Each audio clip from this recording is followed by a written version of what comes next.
It's Mark Husson's Astrology Hour. Time for you to expect something wonderful.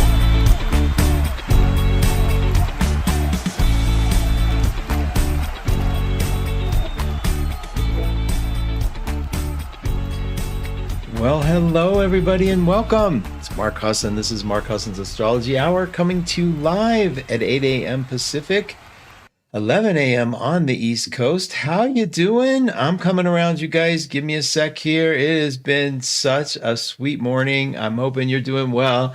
I'm here. Thank you so much for joining me. If you're a first-time listener, you can listen over at 12radio.com. I'm streaming on that one as well. And I'm also live. If you want to come over to the YouTube site, you can get there by going to youtube.com/@MHAstrology and hit the live link at the top. How you guys doing? Hi, room. How are you all doing? I'm going to come and say hi to you. It's been a morning. I got my coffee though. I just got it and ran downstairs. I will do my best not to slurp. I heard my microphone picks up everything.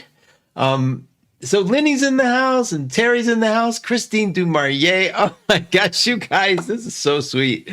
Truly, thank you. Arlene's here. Thank you. Happy Labor Day to you too. Hi, Truly. Good morning, everyone. Happy Labor Day. Looking forward to a fun and informative morning. Carolyn Ferris is in the house. Oh my goodness. Hi, Carolyn. Thanks for being here. It's Virgo time period. Happy birthday, Jeannie. Let me see if I can do this right. Let's see if we can get some.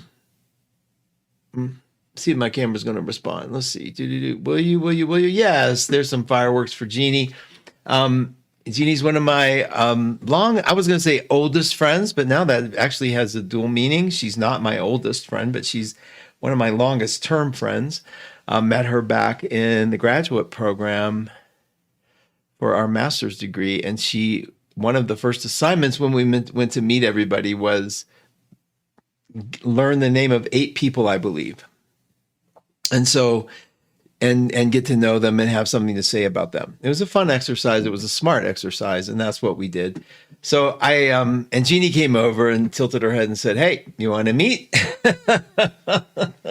And it was life-changing ever since, seriously, with her brother and her family, a big Italian mess of love. And history got written. So happy birthday, Jeannie. I hope you're doing well. I hope you get to hear the at least the shout out. Shelly's in the house. Renee's in the house. Gypsy Skies Caravan, thank you for being here from Canada. Diane, thank you so much. And Anita's in the house. Carla's in the house. This show is a highlight to every Monday. Thank you so much. That's so sweet. Let's keep it that way. I want to be a bright spot. I really do. We have so much going on. This is a Sag moon, and it's going to switch into Capricorn tonight. And the fun thing about it being a Sag moon is it basically has that fire inspiration, and it also is connecting to Venus in Leo. So we've got this sort of like wonderful surge of Venus and Neptune in love. It's easy to feel the love. It's easy to feel inspired when you have this fiery kind of moons. Now it's going to go into Earth later, which it will then make a connection to Virgo, and we're going to talk all about that. I appreciate all the love on the astrological moments. I look at those, and a couple of the most amazing t-shirts are from a friend, Annie, who's she's a little Aries friend of ours, and I get these shirts in the mail. I am so Mars and Pisces that I tell John, "Oh, I don't remember ordering these, but look what good taste I have, even when I'm half asleep and ordering things." They weren't even things I picked out. It was from Annie. So thanks again, Annie. Thanks for the love. It's very sweet. Watching from Seattle. Hi, Donna. Thank you. That's so sweet. She said she enjoys me on Monday mornings as well. You guys are so sweet. Thank you. You know what? The astrology has a knack of doing these things where what I think it does more than anything else? I think it helps us understand, bring a certain kind of like translate this moment into something, help me make it make sense kind of thing. Because if we look at it as not, I know I do this a lot, so I want to make this perfectly clear. I'm not being too hypocritical. It's not about predicting the future. even though I look and say, here's what the energies look like, it's really about translating the moment. It really is. Like, we can't put words to it. So I know we'll always say, oh, it's, a Uranus moon conjunction. Or John will say, it's your sun Uranus conjunction. Which is because I said to him, John, I ran away from a kindergarten at 2 years old. And he was like, sun Uranus, sun Uranus. It's so cute how we transcribe everything into astrological data, right? And I think it helps us when people pass, when they die. We can look at a chart and see the moment they chose to leave, but you can't look at that chart and say, this is the moment they're going to leave. You can't. People say they can, they can't. They can say this is an opportunity maybe that they might choose to leave here. And I'm speaking in so new agey terms, like choosing to leave and things like that, though I don't really think it's our conscious mind that makes that choice. It's our other mind that makes that choice. So you're not really, Mark isn't choosing it, but a part of him is. And so just to make that distinction, and the way I help remember that is the part of us that has dreams, that part that's choosing those dreams, you're not going to bed going, I'm going to choose this dream and this dream. I know some of you go, yes, I can. I'm like, whatever. But for the most part, it's a higher part of us, right? It's the part that never leaves us, that subconscious mind part, the loving part. I think it's the voice of God. I think it's sort of a part that is always meant to be there to guide us perfectly and to help it make sense. But it takes our conscious mind to sort of sew those together while we're here in this reality. Not to get too heavy on you guys, but I do think that is that's how I like to look at it. So that's how I do.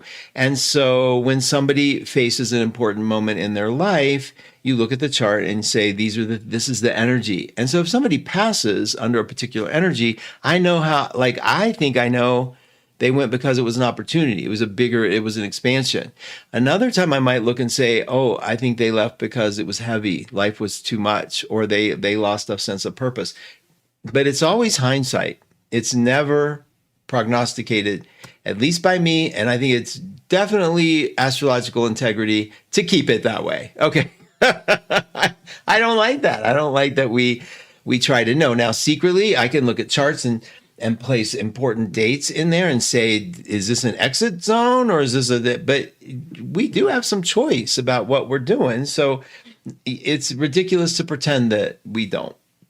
Now, having said all that, let's talk about the weather pattern today. Let me bring on some of the look of today. Now, there is a way for me to do the big monitor. Here we go. Let's go to the chart. Yay. I can't believe I press a button and it works. Oh, Lord. Okay. Let's get your eyes acclimated. You guys find the mouse. I'll keep circling the mouse and I'll tell you the time position. And those of you listening, it's a big circle. It's an astrological chart. It's think of a big clock. And I'm looking at the 9 o'clock position. And so I'm going to bring that in. So this is the 9 o'clock position at the eclipse. Is this the exact moment of the eclipse? Yeah, it is. See, and here's how I know it's an eclipse. Look at this. Here's the sun, and it says 15 degrees Virgo 22. And then if I scroll down and I look at the moon, the moon says 15 degrees Pisces 22. Virgo and Pisces are exact opposite. Those numbers are exactly opposite, and that makes them a opposition. So it looks like the sun up here is shining its light on the moon, exactly opposite, right? And this big circle here, right here, that is the Earth. That's where we are. So we're in the middle of this line of light aiming at the moon, and we're sort of casting our shadow on the moon. And that direct line of fire is why it's an eclipse. And now I'm going to bring me back in here. Hold on.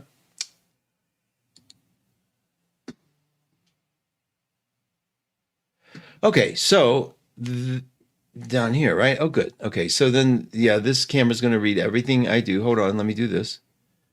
There we go. Okay, so below me down here is the chart. And then, so I'm looking, this big fat space here in the middle, that big fat space is the Earth. And we're looking at this opposition between the sun and moon. So we're looking at this eclipse. Now, one thing to also note, these horseshoe things here that are right next to the moon and the sun, that's a horseshoe. That's a north node. It looks like a little N. So that's how you remember it's a north node. And this looks like a U. This is the south node, upside down horseshoe. Those are in the same sign also. So the sun and moon are really aligned up with the earth. And that those two things sort of underscore the fact that it's going to be an eclipse. So and you'll look, all the books will agree, the news will agree, this is a total lunar eclipse. Why is it called a lunar eclipse? So think about it. Something has to be blocked. That's like I've eclipsed your energy, right? Or the light eclipses. So lunar eclipse is implying that the moon is somehow going to be blocked. Well, what's blocking it? Well, the light of the sun is being blocked by the earth. So whenever the earth is casting a shadow on the moon, that's a lunar eclipse.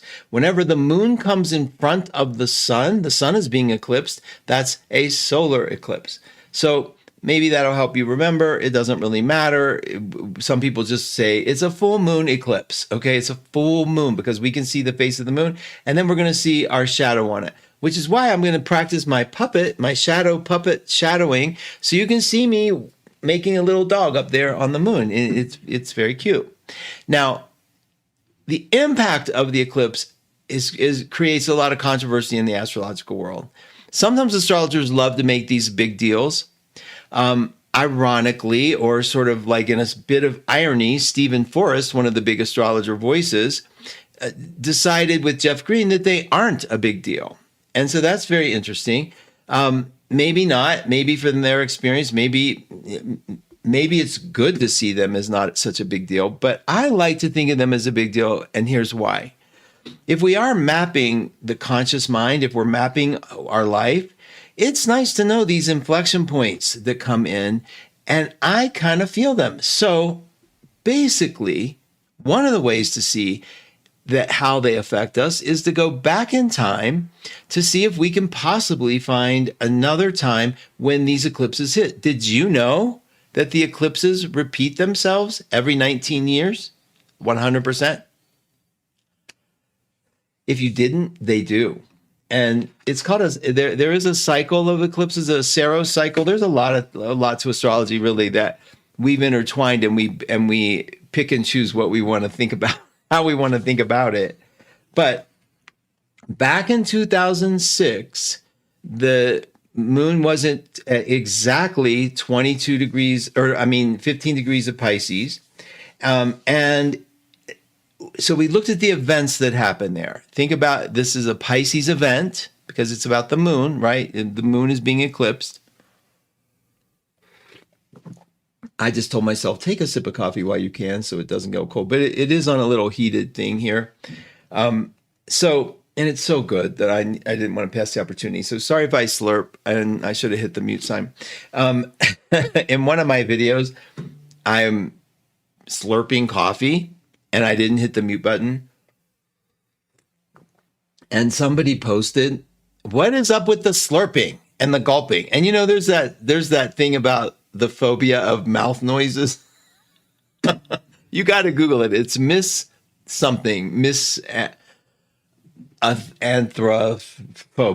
phobia, something like that has to do with mouth noises. Alexa, what's the name for when you have a phobia of mouth noises? What? From medicalnewstoday.com. Misophonia is when specific sounds, such as everyday noises like... Alexa, thank you. Misophonia. Okay. So apparently I had that with my dad. Seriously. If he even... I'm not quite sure how to help you with that. Okay. Thanks, Alexa.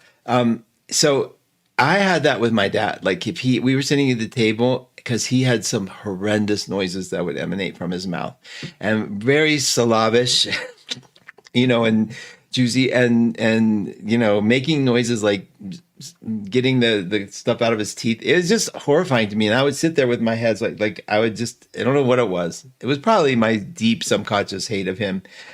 Unfortunately, that's just, it's like I said, unconscious, very deep. But I couldn't take it. So this woman was like, what is up with the slurping? And I said, oh my gosh, I'm sorry. You're right. I hate that. I don't want to hear you making noises. Now, I don't have that with other people. I could all day long do mouth. It's okay. But I understand it. So anyway, I digress. Back in 2006, September 7th, 2006, we had this exact eclipse. Can you all remember 2006? It was the year we decided we had to sell the store and we had to live in there for 2 years. I think 2007 is when we actually shut it. And 2006 was the year when we had the snowstorm. We opened it one last time to see, because I had invested all this money to buy new merchandise because we had been blocked off from the highway access for 4 years. We were able to survive as a community store for 4 years without any highway access. When they were finally opening the access, I was so happy. It was like I was celebrating. I put $10,000 on a credit card. Tons of money for me, still is. And we invested it in the store, and we had one of the biggest blizzards in Denver that year, Christmas week. Nobody could come. So needless to say, it was the omen I needed, and I trusted it, and we're here now. But so that happened, and think about the lunar eclipse, water, it's a watery moon. So now, what about that eclipse? Well, the Pisces Einstein during that eclipse published, wait a minute. First of all, in 2006, it was Stephen Irwin had his death. Remember him, the crocodile guy with the manta ray went through his heart. Tony Blair of England decided to step down.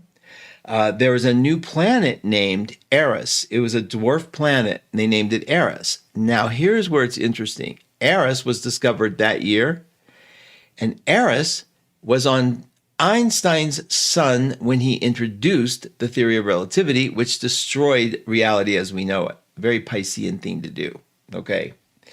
And it was also, let's see, that eclipse also ended an Israeli blockade. Oh, here's a good one. The New York implemented a moratorium, that eclipse, on new liquor licenses because they were inundated with the nightlife venues, and they stopped the sale of liquor. Some of you might remember that. I actually do remember that. Now, keep that in your head, because I want you to hold the idea of that's the kind of change. It's a Piscean lunar moon. It's a moon. And when it's in Pisces, it's dreamlike. It's weird. Okay. You Pisces, I'm sorry, but you guys can be weird, right? I have Mars in Pisces. I can speak a little bit directly. But it's you have a reality that's very fluid and and I'm not making fun of you. I want you to really come into the idea that what makes people different astrologically is that Piscean nebulous reality, that adaptability, that becoming something, the chameleon-like quality to literally absorb the energies of the person that they're close to, right? That's the energy coming. And this eclipse is happening on Sunday, so a week from yesterday. And so it's good to be prepared for it. The world becomes like, we start getting really sensitive. We talk a lot about the Pisces moon and how we feel under them. So we get a little like, I get nostalgic, and we think about people from our past, and music means something, right? I mean, the whole trippy experience. And this is happening next week as an eclipse. The earth is going to be in alignment with that rays of that energy. Okay, so the light of the sun in Virgo is going to be on the earth, and the earth is spraying that energy over to the lunar moon. And so we're getting hit by both sides. So it's good to understand the sort of fluidity, the nature of this. Now, where it hits in your chart is going to be a big deal. It's 15 degrees of Pisces. So we start with the idea that let me make the chart just a little bigger again. Let me see how y'all are doing. Hi, Fran. Welcome. Hi, Ann. Welcome. Okay, you guys. So let's talk about how it's going to affect us, because I know that I can get a little mired in the details, but I want you to pay attention to the world a little bit. I know I tell you stay away from news, stay away from things that depress you, and I'm not saying stay in the news. I'm talking about the biggest voice, like the thing that rises to the top, the big events, because we want to look for these events because there is this. I'm gonna try to demonstrate it for you. Let me get the big screen. Hold on one second. There we go. All right.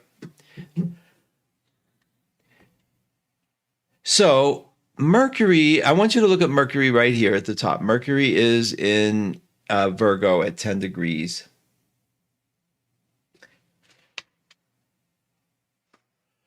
One second. This is for the eclipse. Okay, so if I go back in time, let me go back. Oops, hold on. Let me go back by days. Stop. Okay, enough. Hold on. This is for, hold on, right here. Okay, to Wednesday. Here's Wednesday. Okay, now I want you to look. Mercury's at 2 in Virgo, and then Pluto's at 1. Okay, and then Neptune's at 1. And if I drew a line up, it would come to this Mercury and it would veer out like a peace sign. So can you get the visual of that? If I drew a line down from Mercury and then right here, split it, it would go to the 1 degree of Pluto and to the 1 degree of Aries. It'd be a peace sign. That's a very intense aspect. It's called the finger of God aspect, and it has to do with Mercury information. Isn't it a nice little headline to say, let's see if there's some news for us on Wednesday? That's one thing. Okay. So I want you to have that in your head. And Wednesday. So let's look for news. Let's look for information. Wednesday, maybe even Tuesday, but around that time period, let's see what that means. Let's interpret. This is how we learn, right? Hey, Sahar's in the house. Thank you. Thank you so much for being here. So I want you to pay attention to that yod, okay, that finger of God, okay? Let's see what it means. It's Mercury, Pluto, and Neptune, Tuesday and Wednesday. That's just the thing I wanted to point out. I don't know. I'm not going to predict it because it could affect all of us differently. But if we look at it's affecting the world, let's see what information. We're going to get some information, okay? It'll be Plutonian and it'll be Neptunian. It'll be dreamlike and it'll be transformative. Ooh, what could it be? Tuesday and Wednesday, okay? That's something to mark in your calendar. Now, let's pretend you're a Scorpio rising. We look at this chart. I'm going to make it big again. I'll go through all your rising signs, but I want you, if you don't know your rising sign, I want you to treat this like it was your sun sign, okay? So you get 2 readings if you're both. If you know your rising sign and you know your sun sign, listen to both. If you only know your sun sign, if you know what sign you are, listen to that. So here's how I do it. I want you to see this. Here's a Scorpio here. Now I want to find where Pisces would be typically, and it would land here. Typically the 4th, 5th house. We'll say 5th because Pisces rules the 5th if you have a natural chart. So in general, we're looking, if you're a Scorpio rising, it could be about romance. It could be about fun. It could be about children. It could be about what are you doing in your leisure time? It could be about like wanting to play more, wanting to get more creative. But there'll be a pull here for something in the 5th house. It could involve children. It could involve, again, a romance. And it could also involve your playtime, how you play. That's it. That's how I'm going to go through these. So if you're a Scorpio sun sign, you don't happen to know your rising sign, no big deal. So now let me move this up a little bit and we're going to go, and I'll just do these. I'll make sure every sign gets touched. Here we have, we're going to do Libra. If you're a Libra rising, okay, or a Libra sun, but Libra rising, I'm going to stick with rising. You fill in the blank for sun. This is your 6th house. It's going to really involve, and it could, see if it lands in the 5th, but close to the 6th, just treat it like the 6th house. This is your rituals. This is why you wake up in the morning. This is what am I doing with my life energy? This is the stuff that sort of allows you to check in on your health your routines, your emotional, psychological well-being. How are you dealing with what is the purpose? Like, I know a few Libras that might be asking the question like, what am I doing with my life, kind of thing. And this moon triggers that energy for an answer. And so this is very powerful for you getting a new regime if you need to, breaking an old habit if you need to, but moving in life in a way that is really supportive of your where you are. Okay, so just keep it in that zone. If you're a Virgo rising, okay, then typically this will be seventh house issues. This might have to do with your relationships. It might have to do not just personal relationships, but all the people outside of you. So this could have to do with partnerships at work. This could have to do with you hearing something about yourself. A lot of people in the seventh house, you just come out and you're just being able to relate contractual agreements with people, the traditional things that the seventh house would be, but also how is your relationship appearing for you? You might be asking that question. You might have noticed that with you have Pisces in the seventh house, that you tend to merge very closely in with your partner. A lot of people with the sun in the seventh house must have a relationship if you see that in yourself, or identify a lot with other people. So this is a good chance to check in on your identity. What are you identifying with? And really get rid of the things that aren't working and embrace the things that are. Notice that wherever I tell you this is happening, the North Node is there too. So this eclipse is telling us these are things we want to accomplish. These are things we want to have come into our life. Okay, and they're Piscean. Okay, we want the compassion to be there. We want that ability to merge and be emotional to be there. But we want to do it in the higher octave format, which is like, let it push out all those old things that we haven't let go of. I was talking to somebody the other day who said they keep friendships because they're too scared to let them go. I guess I understand that, but I also hear that. Okay. It says a lot about like, okay, well, what happens when it is time? How will you ever know? Hold on. Okay, I love mute buttons. Now, let's keep moving. Leo risings typically, but if you don't know your rising, you do your sun. This is eighth house. This is about intimacy. This is about inheritance. It's about money from other people, but it's also about looking underneath the things in your life, uncovering that sort of scorpionic vision below the surface. Let's say you've been mistrusting of somebody, and this is your chance to lift the curtain back and see what's really going on. This is because you can do it now with compassion. You can do it now by understanding maybe the motive wasn't just to hurt you. Maybe the person was acting out of fear and you interpreted it as hurt, okay? In one of my videos, in one of my gaming videos, I said, I get so jealous when you win. And I said it just like that. But I'm so happy when you do because it gives me hope. And I got a person posting a really mean comment about how dare you be jealous. You better, like it was, and so my approach to that was, this is a hurtful arena, the gaming industry. It is, because people can lose money and it's very scary. And I know that. I know for people it can be hard. And so I just said that. I said, I know this can be hard. And I'm sorry how you heard that. But, it wasn't a lame apology. It was just like, I'm wishing you all the luck in the world, because I'm not going to sit there and prove anything. But I think I would say that's a great example of how Leos can misinterpret. Not that I know her sign.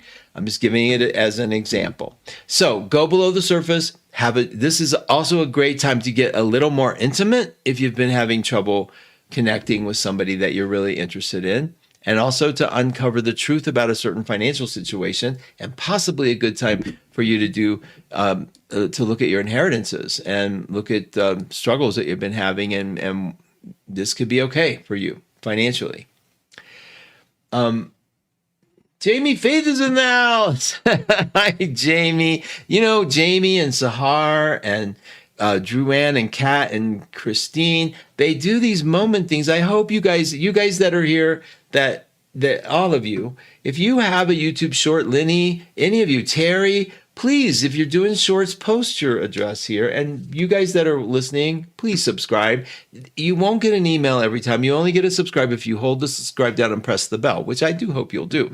But it shows YouTube the love, and it lets these people build up who they are for the world to see. So thank you for that.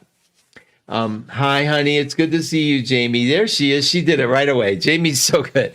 Jamie works as a nurse as well, and it has, I mean, her soul and life has been dedicated to helping others. You just know that, and not the fun kind of help, like the extreme help. It's been great. So thanks for being here, Jamie. Cancers. Okay, Pisces for you, Cancer risings. Where is our, we got a little interception here. So let me fix that by changing the time just a little bit so we can get out of that interception energy. That's okay, because I'm giving you the general characteristics, and it'll work no matter what. There we go. So the Pisces for you is going to be your 9th house. And so that has to do with, oh my gosh, yeah. Cancer risings, it's faith. It's about faith. It's your faith.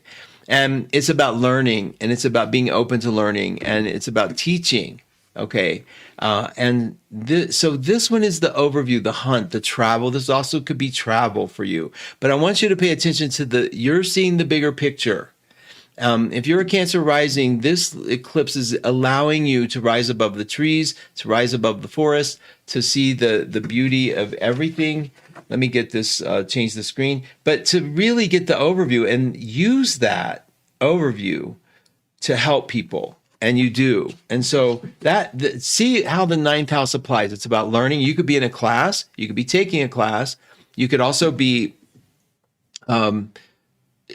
teaching, taking, traveling, and spirituality. Like the 9th house is packed with all those things. And in Pisces, it's sort of like this thing, like I hope Cancer risings, you get to look at, is there a part of you that has martyred yourself so that you could be, do you believe you have to suffer to have God in your life, or to be forgiven, or any of those things? And it's good to look at those issues and sort of clean them, like to bring the idea of true compassion and true love in, which would be, in my personal opinion, God doesn't want you to suffer. God doesn't need you to suffer. Okay. And I don't mean to bring any religion in here, but we're in the 9th house, so I'm talking about it. Okay. Geminis, you are going to have it in the 10th house. And so let me move this to the 10th house. And that Pisces for you in the 10th is going to be, and I hate that it gets intercepted here because the way the charts are run, and all you do is I just adjust to the minutes until they are no longer intercepted. It just is the way we're dividing space up. And so right here, Gemini, let me get you up here a little better. So yours is going to be, it could be, this is so interesting when you're a Gemini rising. A relationship to the mother is huge. It's very intimate, very tight. And if your mom's not here, it's that maternal energy. And so you could be seen, if you're an older Gemini rising, you could be seen as somebody who's the matriarch and somebody who is being looked at for compassion. You could be a nurse in this industry with this kind of chart as well. And I want to talk to you about Saturn leaving. Saturn is also, that's one of a big event happening this week. Saturn is leaving Gemini. Did it already do that? No, it leaves. Yes, today, Saturn is entering Pisces to be gone until February in Pisces. So we've got that whole Pisces thing happening again. So anyway, it's about career. It's about your mom. It's about the connection to the mom. It's about what are you doing in your life? Are you doing what you love? And I would imagine if you're a Gemini rising, you are doing something that has to do with holding compassion for others. And if you're not, I think this moon's going to call that attention to you. Lenny said, thank you for putting that up, Sahar. I love when we can truthfully own our own stuff like jealousy. Yes, I can sometimes have a propensity to be jealous as a Scorpio. I know. And it's kind of silly that we don't want to own it. I mean, not own it, but yeah, I mean, I see, if I saw somebody winning the lottery, is there not a part of me that's like, I wish that was me? Now, there's a difference between being jealous and wishing them ill, right? And so there is such a thing as Schadenfreude, Schadenfreude, which is the getting a little pleasure out of somebody else's pain. There's times where that might be appropriate. I mean, somebody that you really, I remember the person who tried to steal my website from me. I didn't mind that she got stung a little bit. But anyway, not to digress, Geminis, pay attention to the career thing. See where that's happening for you, especially in your rising. Maybe it's time to look at retirement. Maybe it's time to do something different. I don't know. It's up to you, but the focus is going to be there for a good Now, these eclipses hit for like 6 weeks at a time. The energy, the theme. And then this is the month of eclipses, so we're going to have a few, and we get to really intensify what their meanings are. So this is kind of fun. All right, and then let's go to Taurus. So Taurus, yours is going to be the 11th house. This is a focus on several points. This can be, oh, thanks, Terry. Is it really? Okay. Yeah, the bath. Oh, you're right. Thanks, Terry. I covered up the screen. Terry let me know that you're seeing a bath house. You're seeing the bird bath. That was just an accident of a button. So let me get that back up so you can reorient yourself. Thanks, Terry. All right. So Taurus, you're here in the 11th house. And the 11th house is an interesting one because this is where people retire. It is. It's also where people have colleagues and coworkers that they associate with. And it's also friends. And so this eclipse is sort of highlighting this 11th house. They call it the house of hopes, wishes, and dreams. And think about it. If you were about to retire, you probably are thinking about your hopes, wishes, and dreams and things that you want to have in the future. Let's see what that eclipse unfolds for you. And then Aries, you... There it is. Aries, yours is the 12th house. For you, this is like really using symbol. This is big for you guys, really, because this is about symbolism and dreams. And Neptune's in Aries too. So you guys are really susceptible to this. And I want to emphasize just how much. As an Aries, you guys have the capacity to manifest. And this is Aries rising specifically. It can apply to the sun sign as well. Your ability to manifest is huge because fire is the creation energy. Fire is that inspirational energy, right? And if you can desire it, you can have it. When it's in your 12th house, this eclipse, there's a part of you that can tap into this energy.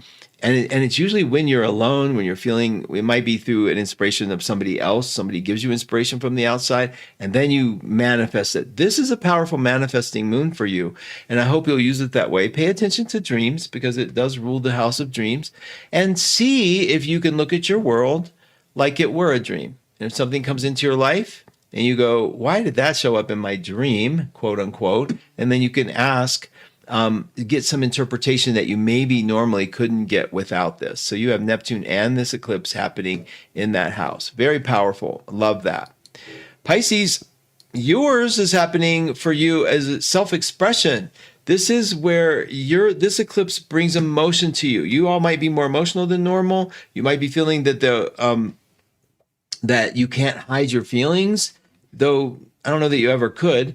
But this is where you get to tap into a little bit. The moon's in that first house, so it's going to be hard for you to hide what you're really up to. So, practice telling the truth. Practice telling the truth with compassion. Practice putting who you really are out there and see how it feels. This is a time for you to be emotionally honest. Not that you're dishonest, but I just think sometimes you have all that energy coming in to you that it's hard to discern what's yours and what isn't. And this is a great time for you to start sorting that through. Okay, Aquarius, you guys, this is about your resources, your self-esteem.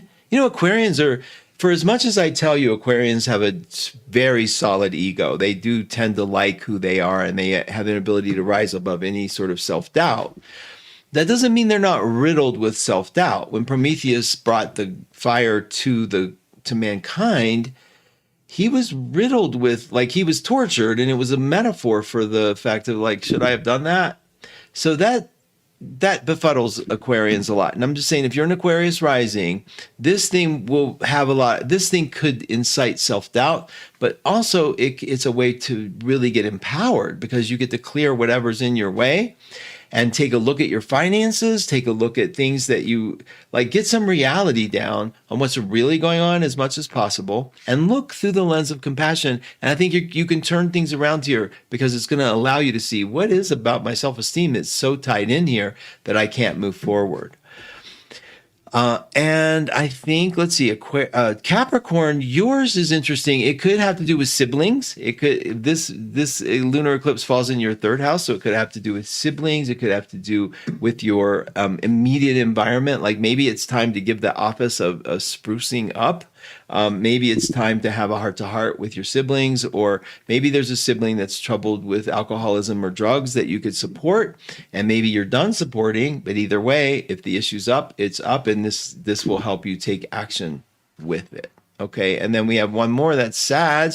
Sag, this moon is really about your home environment, about you being personal, about you pulling in your energy. It's about your ancestors. It's about tapping in to your history and calling upon the support that is from your lineage. I know that sounds a little weird, but it is so important that that's the lowest point of the chart, that we can sort of bring up some of that energy and work it to remember that we are supported all the time, or bring in the wisdom of a grandmother or an ancient that has passed away that you can sort of hear and use that support. Also, on a more superficial level, but not necessarily so, maybe time to spruce up the house a little bit, redecorate, bring in some fun in life like you always do, because I'm sure your house is full of that. Okay, let's see how you guys are doing.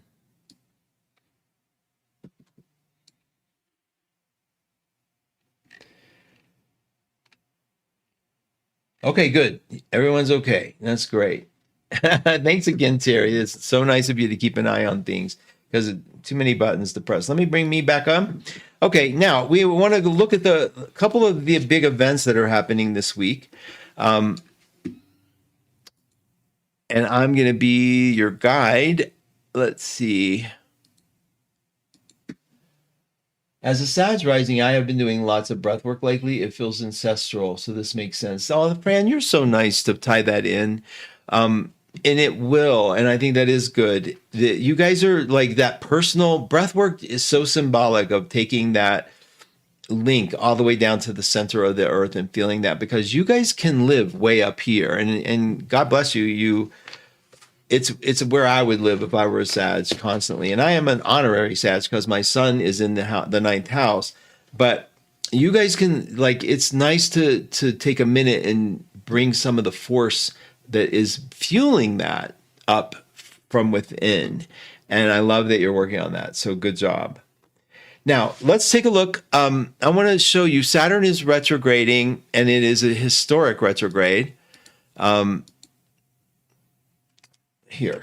So I'm looking, this is an ephemeris, and in this book is every list of every planet and what they're doing, and I just run my little finger down, and I can tell you Saturn went retrograde.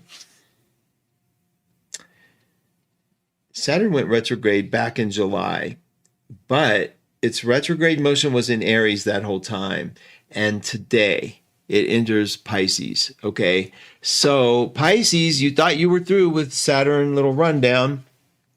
This is the final two hits. Especially if you're born later in Pisces, like in late March, like in the 16, 17, 18, 19th March time period, like in that week, give or take, that's where Saturn's hovering. And so if you're one of those Pisces, this is your last two hits to summarize, to bring it together. You don't have to ever be afraid of Saturn. I love Saturn. And I know, like, I love Mercury retrogrades. People are like, God, that's like saying you love, Lynn's burger cheese or something. I don't know. But it is it is one of the most safe planets for me. I need it. It's the thing that keeps me, it's the thing that makes me most shame-based at the same time. It keeps me like limited when I go out because my chart has Saturn on the ascendant. I even think I'm up here.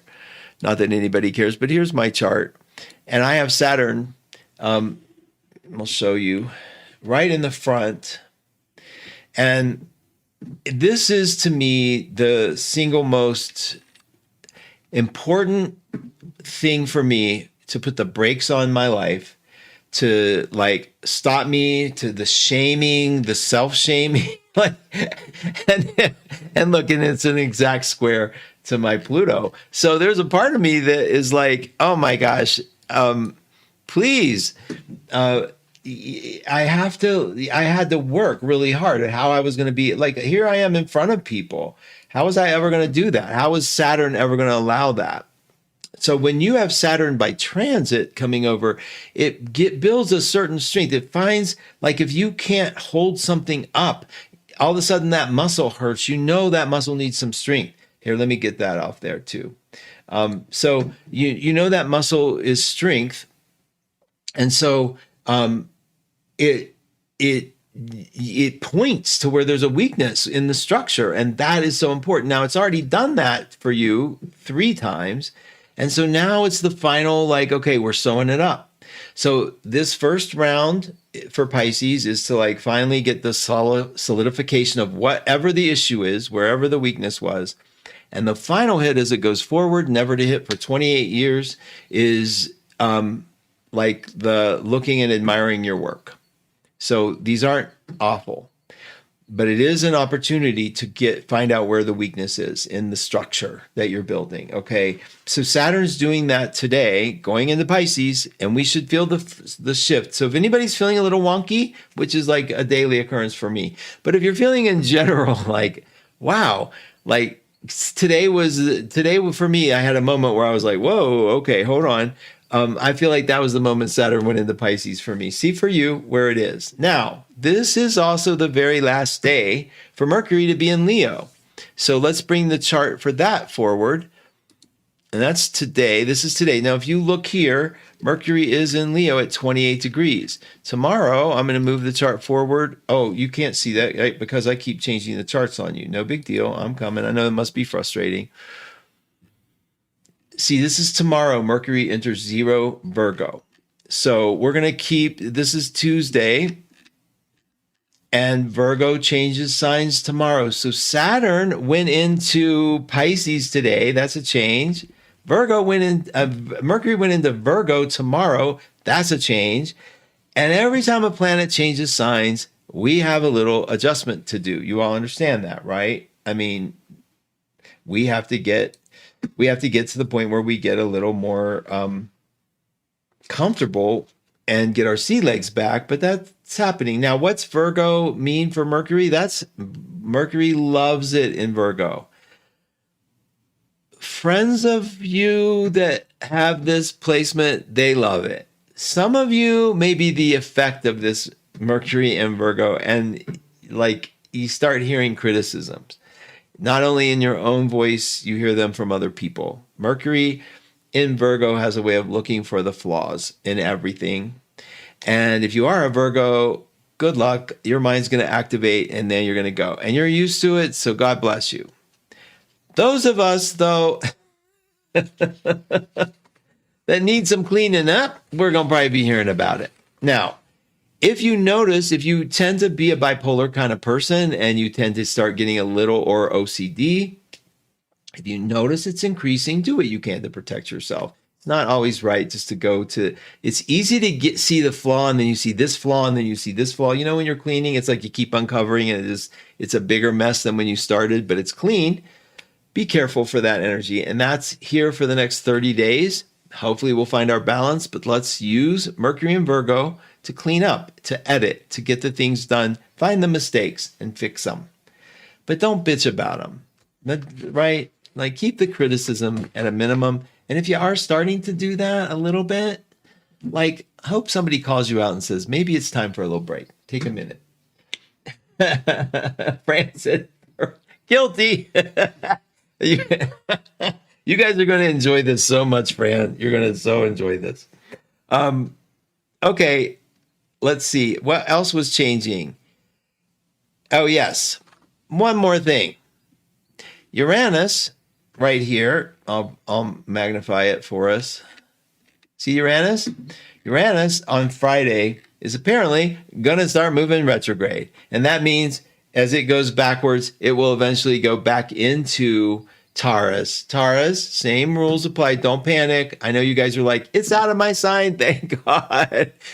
Uranus in Taurus is kind of oil and water. I get it, but it isn't. It's more like a magnet and it attracts. So you Taurus, why does that make me laugh?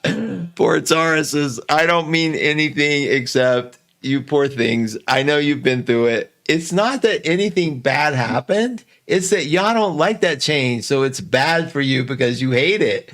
But it's good for you. You're so much better. Okay? In every way. All the Tauruses.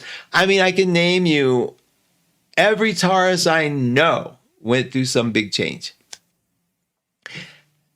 Not one of them liked it.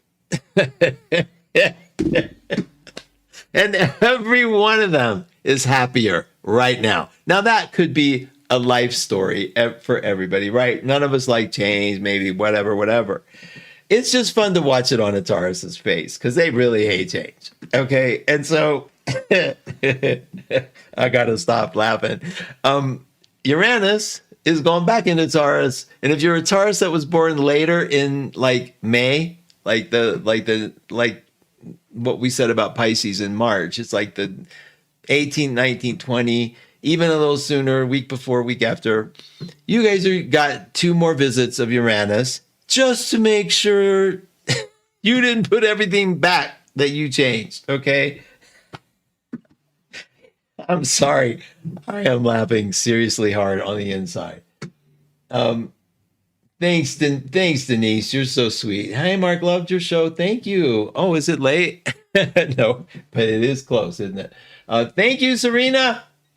Yes. Oh, that's so sweet. That's so sweet, Serena. Thank you. All right, you guys. Yes, it is getting there, isn't it? But that wasn't Serena's point. She's just being very kind. Serena has been blowing my mind. She's been producing CA, Kat, Kelly, Lori Love, herself.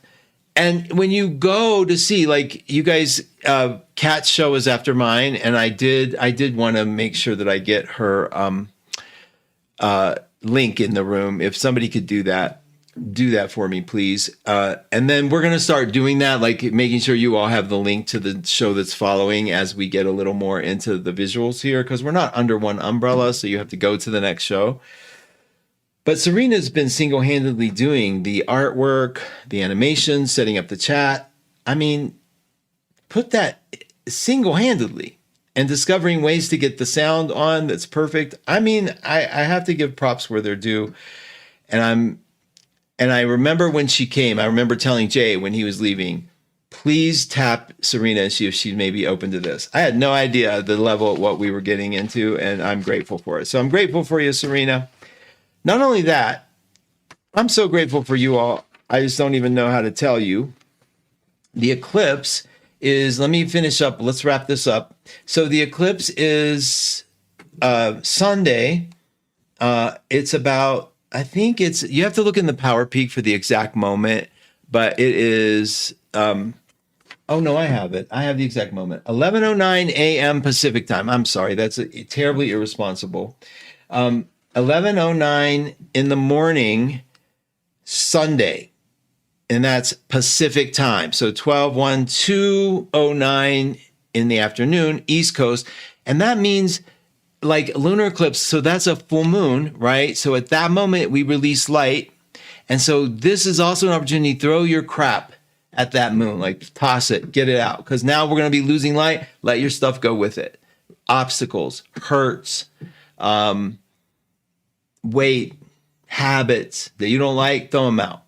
Okay. I do that. Seriously. I do that. And it makes me feel so good. I feel like it really is going into some cosmic river and then getting recycled, never to be seen again or recognized again, I hope.